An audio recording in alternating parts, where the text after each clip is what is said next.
Cette vidéo a été présentée lors de la journée OGC du 21 novembre 2011. On y parle des outils Autodesk et du standard WFS. On commence par AutoCAD Map 3D 2012 et on va parler d'exploitation des données WFS en 2D. Map 3D a plusieurs points clés, l'accès natif aux données CAO et SIG, que ce soit des données vecteurs ou raster, que ce soit des données stockées dans des fichiers, des bases de données ou des services web. AutoCAD Map 3D permet un accès natif. On intègre aussi dans Map 3D des modèles métiers afin de bénéficier de différentes fonctionnalités spécifiques. Map 3D intègre 100% d'AutoCAD et donc dès qu'on édite de la donnée, on édite de la donnée avec des outils de CAO. Enfin, on intègre évidemment des outils SIG pour l'analyse spatiale, la création de cartes et la stylisation. Et on peut publier directement vers l'outil web Autodesk Infrastructure Map Server. Ici, on est dans AutoCAD Map 3D, on a un schéma des WG, on va se connecter ici à un serveur WFS. Dans le cadre de la journée, on a travaillé évidemment sur le serveur Autodesk. On se connecte au serveur Autodesk, ce serveur WFS donc est sur un autre serveur ailleurs, et on va récupérer la liste des tables qui sont disponibles. Toutes ces tables sont celles mises à disposition par le serveur. On voit notamment des tables qui concernent la ville de Rennes, et donc on a utilisé ici le jeu Open Data de la ville de Rennes. Donc on va voir les voies ici qui sont chargées en WFS, ce qu'on voit ici, et bien sûr ces voies se superposent à notre plan des WG ici. On a la possibilité, comme on est en WFS, de changer la symbologie de ces données, d'accéder aux attributs évidemment, comme on accède aux attributs d'un fichier shape ou d'une base Oracle ou de PostGIS directement dans AutoCAD Map, et on peut le faire évidemment sous forme tabulaire ou ici sous forme d'un objet. On récupère ces attributs. On l'a fait pour un serveur Autodesk, on peut le faire évidemment pour des serveurs tiers. C'était le cas de la journée OGC de montrer cet accès avec d'autres serveurs, ici donc avec un serveur Bentley.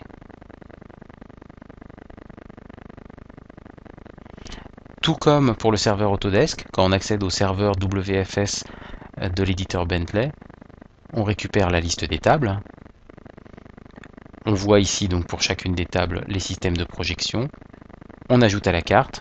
Ici, on a ajouté les bâtiments. Donc, on a les tronçons de route qui viennent du serveur Autodesk, les bâtiments qui viennent du serveur Bentley. Évidemment, tout ça se superpose. Et tout comme pour les routes tout à l'heure, on voit qu'on récupère ici les attributs directs des données WFS du serveur Bentley. On l'a vu pour les routes qui venaient d'un serveur Autodesk. Et enfin, on va faire une dernière démonstration, un dernier accès sur un serveur RDAS, pour le coup.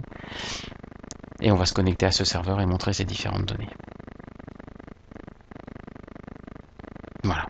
Alors là, ces données sont en longitude-latitude WGS 84.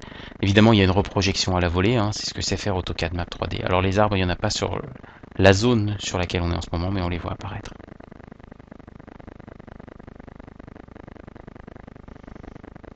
Donc là, on est dans le cadre d'AutoCAD Map 3D et d'un accès à des données WFS et d'un usage 2D de ces données.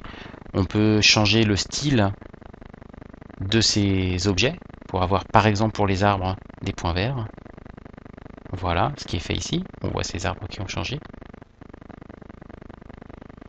On peut aussi, dans AutoCAD Map, attraper des fichiers shape et par glisser-déposer, bien les poser sur la route. C'est ce qu'on a fait ici avec les bâtiments durs privés. Et puis l'un des intérêts d'avoir des données WFS, c'est qu'on a des données vectorielles, ce qui veut dire que quand on va dessiner, évidemment on dessine avec les outils CAO d'AutoCAD, c'est la force d'AutoCAD Map, mais surtout on va s'accrocher, ici on s'accroche à des données vectorielles WFS, ce qui est vraiment très important dans le cadre de saisie. On a vu une partie 2D, on va parler maintenant d'Infrastructure Modeler 2012 et on va parler d'utilisation 3D. Infrastructure Modeler, c'est un nouvel outil Autodesk qui permet de créer des modèles 3D à partir de données CAO, VRD, système d'information géographique, BIM, des données 3D diverses, et qui permet de faire des esquisses dans le modèle 3D, de gérer plusieurs alternatives. On a des workflows intégrés pour les outils de conception, on a des styles 3D très évolués, de la gestion du temps, et enfin des possibilités de faire de la communication à base d'images ou de vidéos directement dans l'outil. Donc c'est un nouvel outil Autodesk disponible en français depuis octobre 2011.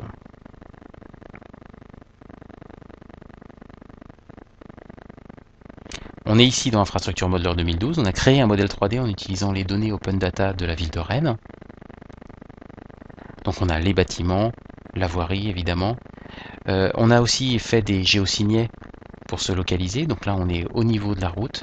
On utilise pour ça le ShowMotion. ShowMotion, hein, c'est une technologie qui est présente dans tous les outils Autodesk, AutoCAD, 3ds Max, qui permet comme ça de se localiser et de faire aussi des films.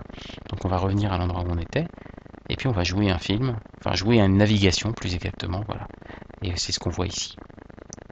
Donc toutes ces données-là, elles ont été recréées à partir des données SIG 2D que Ren a mis en Open Data.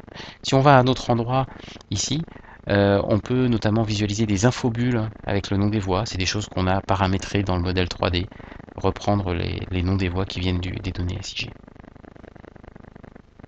Voilà, donc là vous voyez qu'on a chargé l'ensemble du modèle, et qu'on a aussi des textures qui se chargent progressivement, hein, sur les différents bâtiments. Alors, l'un des points importants, c'est qu'on peut charger beaucoup de données. Ici, on a énormément de données qui ont été exploitées en SIG, des données vectorielles, des données raster. On peut charger dans Infrastructure Modeler des données 3D, des données DWG, des données qui viennent du génie civil, des données raster, SDF, Shape et SQLite. Donc LandXML et IMX viennent du génie civil. On a aussi la possibilité évidemment d'aller chercher des données dans des bases de données, mais aussi sur des services web. Et donc on peut monter des modèles comme celui de la ville de Rennes que l'on voit ici, en utilisant WFS pour se connecter aux données. Et pour ça, on utilise d'ailleurs la technologie FDO, la même qui est présente dans AutoCAD Map 3D qu'on a vu tout à l'heure. Et puis l'une des forces d'Infrastructure Modeler, eh bien, une fois qu'on a créé ce modèle 3D, l'une des forces d'Infrastructure Modeler, c'est de pouvoir créer plusieurs propositions. Donc là, je vais créer une proposition, donc une alternative, une version, un nouvel aménagement en fait pour le quartier sur lequel on est positionné. Donc on donne un nom à cette proposition. On peut donner une description si on le souhaite.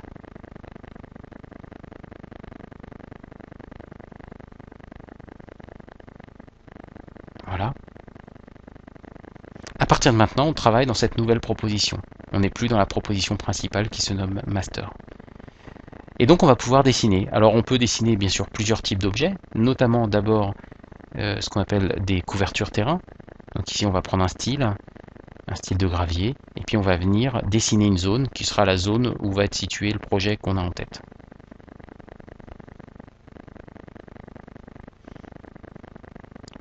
Voilà. Une fois cette zone créée, alors on crée cette zone, hein, surtout pour occulter l'image aérienne qui peut perturber, et ben on va dessiner une route. Alors on a aussi différents styles de route, et on va s'accrocher aux routes existantes, ce qu'on fait ici, et on dessine une nouvelle route. Donc une route qui n'existe pas encore et qui s'accroche aux routes qui viennent du SIG. Ici, des données SIG qui viennent de la ville de Rennes et qui ont été mises à disposition en Open Data. Alors ce qui est intéressant bien sûr ici, c'est qu'on a aussi une gestion fine des carrefours, des styles 3D, on voit les bordures de trottoir. Les arbres viennent aussi du SIG, on avait un point pour chaque arbre dans le SIG. Et puis maintenant qu'on a dessiné cette route, on peut aussi dessiner un bâtiment par exemple. Donc on va dessiner un bâtiment.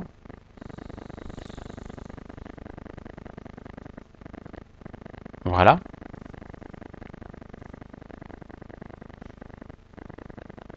Ce bâtiment, il a tout de suite aussi un style, hein, qu'on voit ici.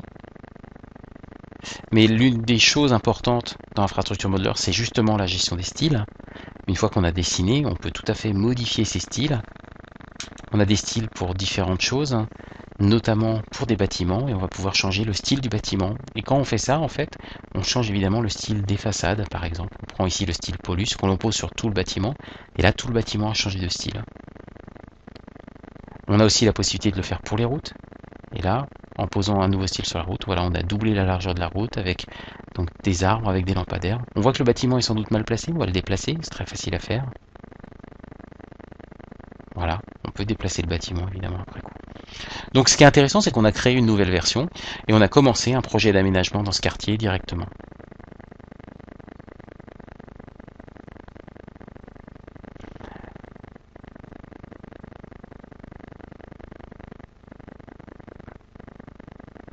Voilà, on a travaillé sur de nouvelles routes. Ce qui est intéressant, c'est que tout ce qu'on a fait, on peut aussi le faire sur les objets existants. Donc on peut attraper ici un élément qui vient du SIG et déformer cette route.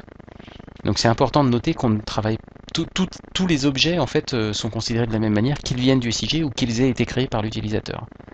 Et donc on retrouve cette gestion fine de la 3D. Vous voyez ici avec des façades qui ne sont pas des textures, hein.